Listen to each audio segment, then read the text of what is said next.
professional and academia worlds are full of fascinating and useful research in your field, and you have to be able to successfully contribute to that body of knowledge. But have you ever considered how you might deepen the commitment to your field? You have benefited from insights you received in previous peer-to-peer meetings. Now is your chance to act like a gatekeeper of academic publishing by contributing to the ethical and prestigious scholarly community. But how can you become a reviewer? It's easy. First, reach out to one of our journal editors. Introduce yourself and explain your area of expertise. You can also share your credentials with a CV or resume. Please include your ORCID ID and a valid email address, preferably one from your organisation or institution.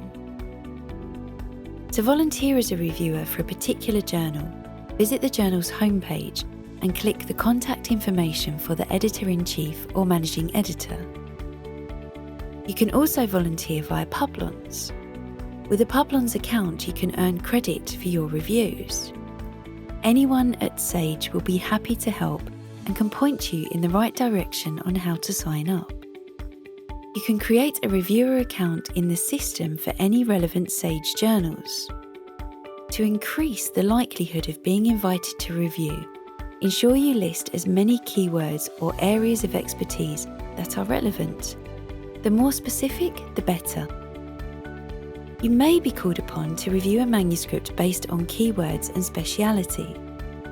If so, you will receive an email inviting you to complete a peer review. Upon completing a peer review, you will receive Sage Reviewer rewards, which includes 60 days of free access to all Sage journals, as well as 25% off all Sage books. Thank you for being a reviewer. Visit the Journal Reviewer Gateway for more information on reviewer benefits and the peer review process. Now that you have signed up to be a reviewer, it's time to learn about peer review ethics and how to conduct a peer review. Join us in our other videos to continue your journey.